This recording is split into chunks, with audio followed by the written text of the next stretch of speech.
સ્વાદુપિંડ પછી આ ચેપ્ટરના અંતિમ સેશન તરફ જતા જઈએ તો હવે અત્યારે આપણે વાત કરીએ છીએ શુક્રપિંડની.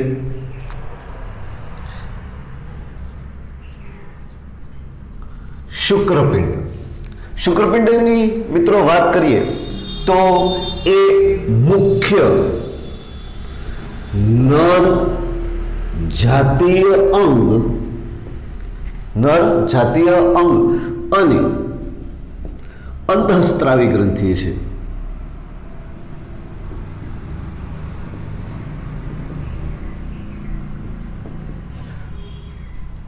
મુખ્ય નરજાતીય અંગ અને અંતઃસ્ત્રાવી ગ્રંથિ છે.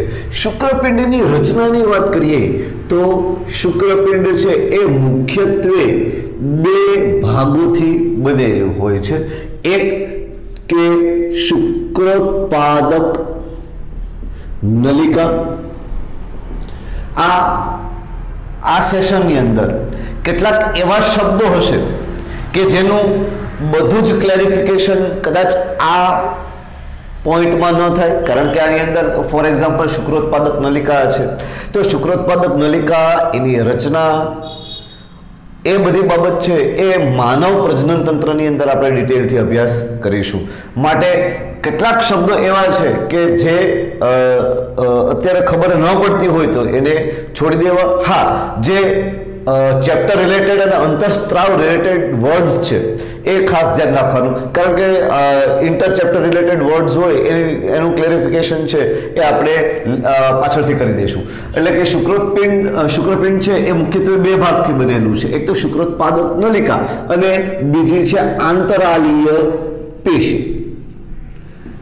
આંતરાલીય પેશીની વાત કરીએ. હવે આ આંતરાલીય પેશી છે એ મુખ્યત્વે આપણે પેશી શેની બનેલી હોય તો કે કોષોની, તો આપણે એમ કહી શકીએ કે તે આંતરાલીય કોષો, તે આંતરાલીય કોષ અથવા તો લેડિંગના કોષ, લેડિંગના કોષથી બનેલી હોય છે. અને આ આંતરાલીય કોષો છે એ અંતઃસ્ત્રાવોનો સ્ત્રાવ કરે છે. આ અંતઃસ્ત્રાવો અને આ અંતઃસ્ત્રાવોના સમૂહને એન્ડ્રોજન્સ તરીકે ઓળખવામાં આવે છે. એન્ડ્રોજન્સ કે જે અંતઃસ્ત્રાવોનો સમૂહ છે અને એમાંથી મુખ્ય જે છે એ ટેસ્ટોસ્ટેરોન નામનો સ્ટીરોઇડ અંતઃસ્ત્રાવ છે. આ આપણે એમ કહી શકીએ કે નરની અંદર જે જાતીય લક્ષણો જોવા મળે છે, નર જાતીય જે વિકાસ થાય છે એ મુખ્ય એન્ડ્રોજન્સને આધારે હોય છે. ફરી પાછી વાત કરી દઈએ કે એન્ડ્રોજન્સ છે એ ઘણા બધા અંતઃસ્ત્રાવોનો સમૂહ છે, એમાંથી મુખ્ય છે એ ટેસ્ટોસ્ટેરોન છે. આ ટેસ્ટોસ્ટેરોન વિશે આપણે આગળ ફરી પાછો ચેપ્ટર નંબર 12ના ચેપ્ટર નંબર 3 ની અંદર અભ્યાસ કરીશું. આગળ વાત કરીએ તો સ્ટેપ બાય સ્ટેપ આ એન્ડ્રોજન્સનું કાર્ય શું? તો એન્ડ્રોજન્સ છે એ નર જાતીય અંગોના વિકાસ સાથે સંકળાયેલો છે. ફોર એક્ઝામ્પલ તરીકે અધિવૃષણ નલિકા છે, શુક્રવાહિની, શુક્રાશય, પ્રોસ્ટેટ ગ્રંથિ, મૂત્રજનન માર્ગ વગેરેના વિકાસ સાથે સંકળાયેલું છે. એટલે કે અધિવૃષણ નલિકા. ફરી પાછું શબ્દ નવા છે, પ્રજનન તંત્ર વિશે વખતે ફરી પાછું આપણે આ બધા જ બાબત રિપીટ કરવાનું છે. અધિવૃષણ નલિકા, શુક્રવાહિની, શુક્રાશય, પ્રોસ્ટેટ ગ્રંથિ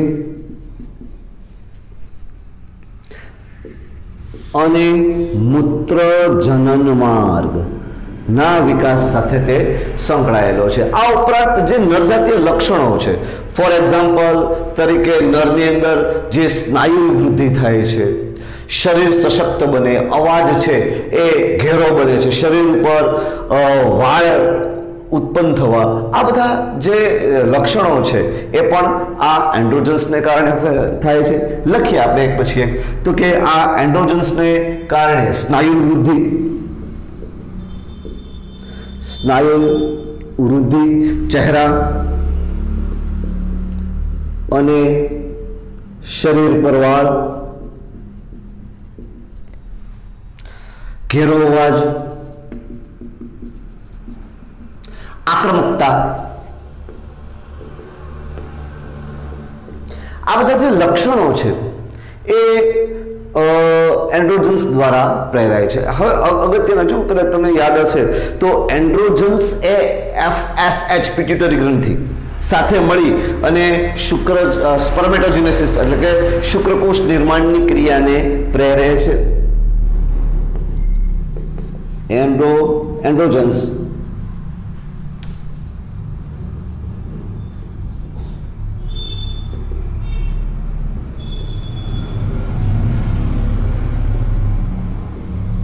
ક્રિયાને પ્રેરે છે. નેક્સ્ટ વાત કરીએ તો તે CNS ઉપર કાર્ય કરી જાતીય વર્તણૂક પ્રેરે છે. CNS પર કાર્ય કરી જાતીય વર્તણૂક મતલબ કે શું? તો કે જે નરજાતીય લક્ષણો છે, નરજાતીય ભાવ છે એ પ્રેરે છે. CNS પર કાર્ય કરી જાતીય વર્તણૂક પ્રેરે છે. આ ઉપરાંત કાર્બોદિત અને પ્રોટીન નિર્માણ અથવા તો સંશ્લેષણ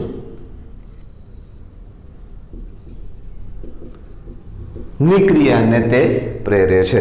આ આપણે એમ કહી શકીએ કે ચય પ્રક્રિયા છે, બરાબર ને? આ ચય પ્રક્રિયા છે, કારણ કે શરીરની અંદર કાર્બોદિત અને પ્રોટીન છે એ બનાવવાની ક્રિયાને તે પ્રેરે છે, જેને લીધે શારીરિક વૃદ્ધિ ટીનેજર અવસ્થાથી શરૂ કરી એટલે કે તરુણાવસ્થાથી શરૂ કરી અને યુવાવસ્થા તરફ એ પ્રયાણ કરે છે. મિત્રો, આ જે વાત હતી એ શુક્રપિંડની વાત હતી. હવે આની સામે આપણે અંડપિંડને લઈ લઈએ તો અંડપિંડ જેમ શુક્રપિંડ છે એ મુખ્ય નરજાતીય ગ્રંથિ છે, એમ જે અંડપિંડ છે એ મુખ્ય માદા જાતીય ગ્રંથિ અને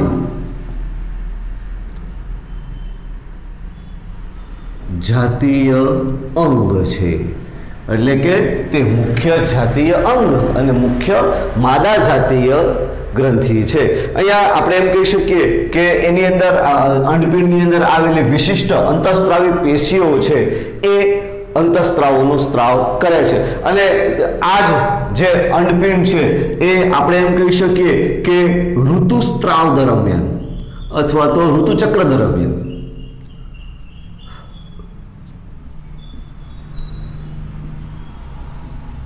અંડકોષ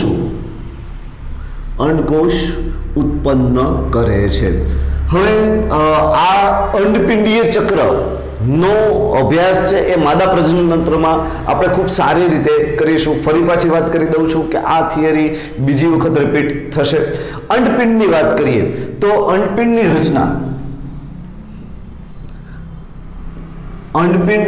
રચના છે એક તો કે અંડપુટિકા વત્તા આધાર પેશી વડે થાય છે.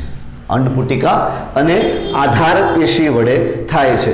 એમાં જે અંતઃસ્ત્રાવી ભાગ છે એ અંડપુટિકા છે અને આપણે એમ કહી શકીએ અહીંયા અંડપિંડમાંથી ફરી પાછું કે અંતઃસ્ત્રાવી ભાગ છે એ અંડપુટિકાનો વિસ્તાર છે, આધાર પેશી નથી. આગળ વાત કરીએ તો અંડપિંડ છે એ મુખ્યત્વે બે પ્રકારના સ્ટીરોઇડ અંતઃસ્ત્રાવો ઉત્પન્ન કરે છે. અંડપિંડમાંથી બે પ્રકારના સ્ટીરોઇડ અંતઃસ્ત્રાવો ઉત્પન્ન થાય છે.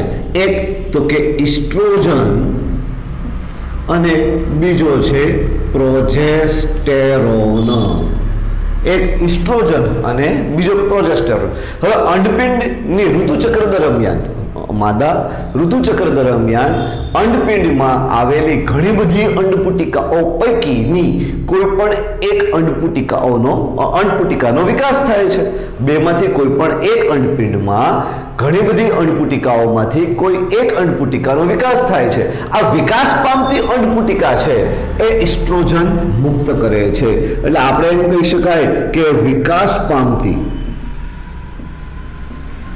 અંડપુટિકા દ્વારા મુક્ત થાય છે. વિકાસ પામતી અંડપુટિકા દ્વારા મુક્ત થાય છે, જે માદા વૃદ્ધિને પ્રેરે છે. આપણે એમ કહી શકીએ કે માદા વૃદ્ધિને પ્રેરે છે.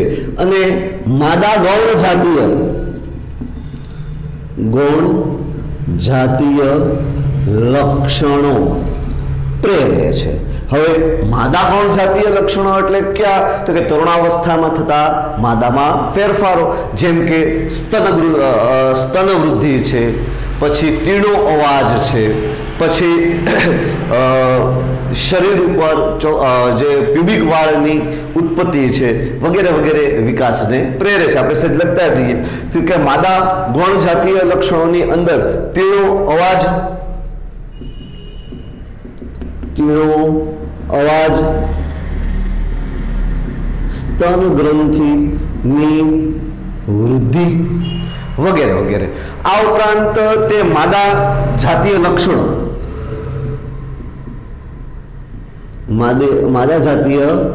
લક્ષણો છે નો વિકાસ પ્રેરે છે. આના વિશે આપણે ડિટેલની અંદર ફરી પાછું માદા પ્રજનન તંત્રની અંદર વાત કરીશું. ખૂબ સારી રીતે તો મિત્રો આ જ્યારે આપણે ઋતુચક્રનો અભ્યાસ કરીશું ને ત્યારે આ અંતઃસ્ત્રાવ વિશે ખૂબ સારી રીતે જાણી શકીશું. હવે વાત કરીએ કે ઋતુચક્ર દરમિયાન જે વિકાસ પામતી અંડપુટિકાઓ દ્વારા ઇસ્ટ્રોજન ઉત્પન્ન થાય છે, આ ઇસ્ટ્રોજનની અસરને લીધે આપણે આગળ વાત કરીશું કે ગર્ભાશયનો વિકાસ પ્રેરાય છે વગેરે વગેરે, જે અહીંયા આપણે અત્યારે દર્શાવેલા નથી.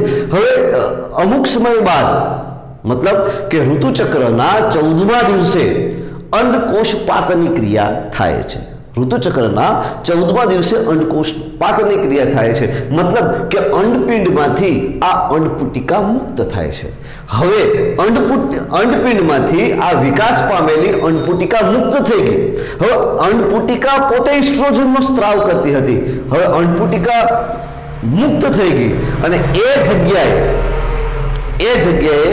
જે રચના ઉત્પન્ન થાય છે એને કોર્પસ લ્યુટિયમ તરીકે ઓળખવામાં આવે છે. આપણે લખીએ છીએ અહીંયા ઋતુચક્ર દરમિયાન અંડપિંડમાંથી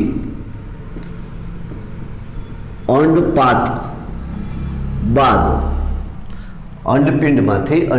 બાદ તે સ્થાને જે રચના ઉત્પન્ન થાય તેને કોર્પસ લ્યુટિયમ કહે છે. ખાસ યાદ રાખશું કે અંડપિંડમાંથી જે અંડપુટિકાઓ કે જે ઇન ફ્યુચર અંડકોષ તરીકે વિકાસ પામવાની છે તે ડેવલપ થતી હોય છે. આ ડેવલપ થતી અંડપુટિકાઓ ઇસ્ટ્રોજનનો વિકાસ પ્રેરતી હોય છે. અમુક દિવસોના વિકાસ બાદ, એટલે કે 13 દિવસના વિકાસ બાદ 14મા દિવસે અંડપુટિકાઓ છે એ અંડપિંડમાંથી ખરી પડે છે. હવે જે જગ્યા પરથી અંડપુટિકા ખરી પડે એ સ્થાને જે આપણે એમ કહીએ કે ખાડો કે ગાબડું કે જે રચના ઉત્પન્ન થાય એ ભાગને આપણે કોર્પસ લ્યુટિયમ તરીકે ઓળખીશું. હવે આ કોર્પસ લ્યુટિયમ છે એ પ્રોજેસ્ટેરોનનો સ્ત્રાવ કરે છે. આપણે લખીએ કોર્પસ લ્યુટિયમ દ્વારા પ્રોજેસ્ટેરોનનો સ્ત્રાવ થાય છે. હવે આગળ વાત કરીએ તો આ પ્રોજેસ્ટેરોનનું કાર્ય શું હશે, તો જનરલી તે સ્તન ગ્રંથિ પર અસર કરે છે અને સ્તન ગ્રંથિના વિકાસ પ્રેરે છે. અને જ્યારે સ્તન ગ્રંથિમાંથી દુગ્ધ નિર્માણ થાય અને એ નિર્માણ જે ભાગમાં સંગ્રહ પામે તે સ્થાનને કોષ્ઠ કહે છે. એ કોષ્ઠના વિકાસને તે પ્રેરે છે. આપણે વાત કરીએ તે સ્તન ગ્રંથિ નો વિકાસ પ્રેરે છે, કોષ્ઠના વિકાસને પ્રેરે છે. કોષ્ઠ મતલબ શું, તો કે દૂધનો સંગ્રહ કરતી રચના ના વિકાસને પ્રેરે છે. હવે આ ઉપરાંત આ સમગ્ર ક્રિયા જે છે એ ઋતુસ્રાવ દરમિયાન થતી હોય છે. જો ફરી પાછી વાત કરી દઈએ, થોડુંક આપણે ઋતુસ્રાવની ઋતુચક્રની વાત કરી દઈએ. જો ફલન થાય, કારણ કે અન્નપુટિકા મુક્ત થયેલી છે, જો એનું ફલન થશે તો કોર્પસ લ્યુટિયમ છે એ ગર્ભના જન્મ સુધી ટકી રહેશે. પરંતુ જો ફલન થતું નથી તો પ્રોજેસ્ટેરોન ધીરે ધીરે વિઘટિત થવા લાગશે. પરંતુ આપણે વાત કરીએ કે જો ફલન થાય અને જે ગર્ભ વિકાસ થાય છે તો આપણે એમ કહી શકીએ કે ગર્ભાવસ્થાના અંતિમ તબક્કામાં કોર્પસ લ્યુટિયમમાંથી રિલેક્સિનનો સ્ત્રાવ થાય.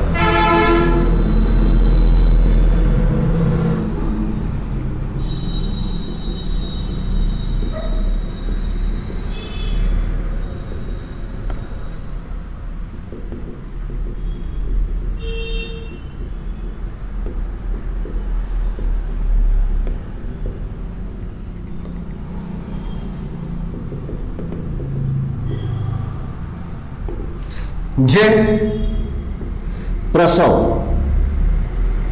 ને સરળ બનાવે છે, એટલે કે ગર્ભાશયના મુખને પહોળું કરે છે અને જેને લીધે પ્રસવ છે એ સરળ થાય છે. આ વાત મિત્રો અંડપિંડની હતી. બંને થિયરી, શુક્રપિંડ અને અંડપિંડ, એ બંને પ્રજનન તંત્રને લગતી થિયરી હોય. કદાચ આમાંથી ઘણા બધા શબ્દો છે એ તમને સમજવામાં સેજ ટફ પડશે.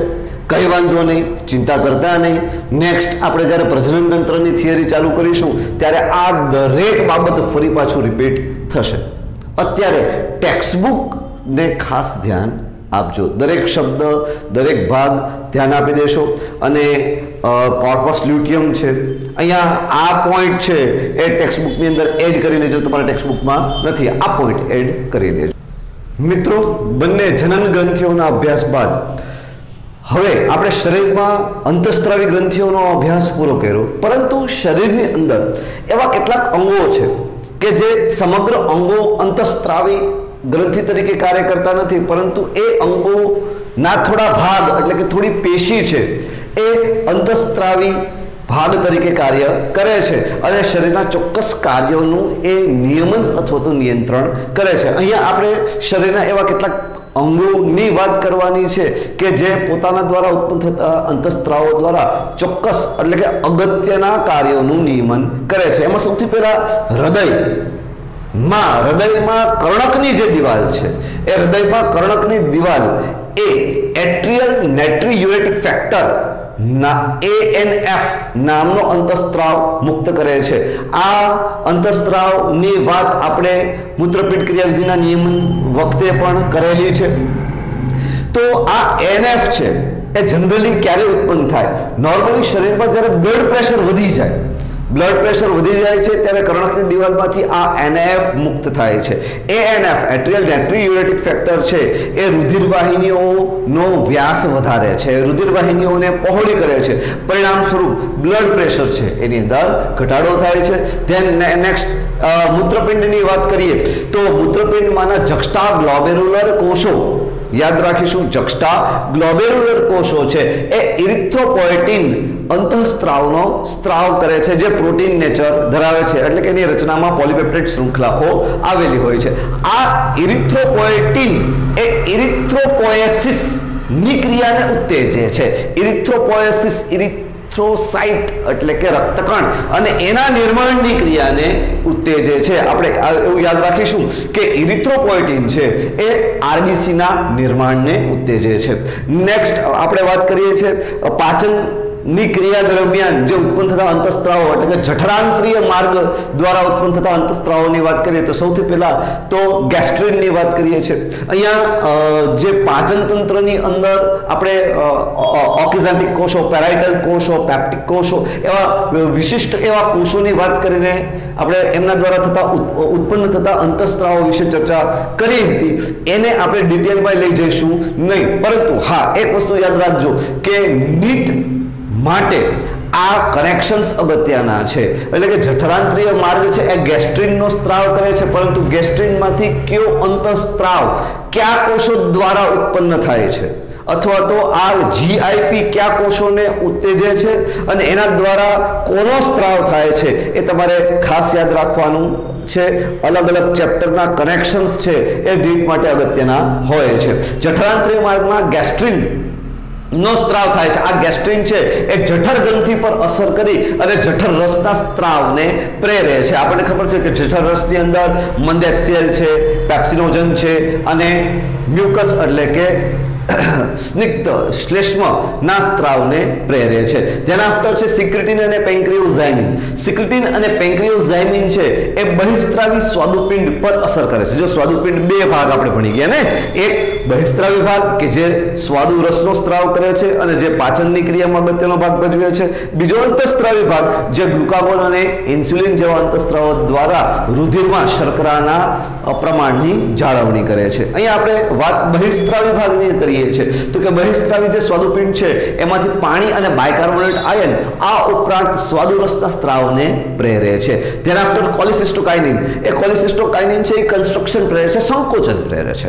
પરિણામ સ્વરૂપ જે સ્વાદુરસમાંથી જે સ્વાદુપિંડમાંથી જે સ્વાદુરસનો સ્ત્રાવ થાય છે, પિત્તાશયમાં જે પિત્તરસ પડેલો છે તો એ પિત્તાશયનું સંકોચન પ્રેરે એટલે પિત્તાશયમાંથી પિત્તરસ છે એ શેમાં ઠલવાશે? પક્વાશયની અંદર ઠલવાય છે. એ જ રીતે સ્વાદુપિંડમાંથી પણ સ્વાદુરસ છે એ પક્વાશયની અંદર ઠલવાય છે. આ ઉપરાંત ગેસ્ટ્રિક ઇન્હિબિટરી પેપ્ટાઇડ. આ ગેસ્ટ્રિક ઇન્હિબિટરી પેપ્ટાઇડ એટલે કે જીઆઈપી એ ગેસ્ટ્રિનની અસરને અવરોધે છે. મતલબ કે જે જઠરમાંથી જઠરસનો સ્ત્રાવ થાય છે, જઠરની દિવાલમાંથી જે જઠરસનો સ્ત્રાવ થાય છે એને એ સ્ત્રાવ અને એની ગતિશીલતાને અવરોધે છે. જનરલી આ જીઆઈપી ત્યારે જ સ્ત્રવે કે જ્યારે ખોરાક છે એ જઠરમાંથી પક્વાશયમાં આવી ગયો હોય. બરાબર, ખોરાક જઠરમાંથી પક્વાશયમાં આવી જાય, હવે જઠરની અંદર ગેસ્ટ્રિનની કઈ જરૂર નથી એટલે જીઆઈપી નો સ્ત્રાવ છે એ ગેસ્ટ્રિનને અવરોધે છે.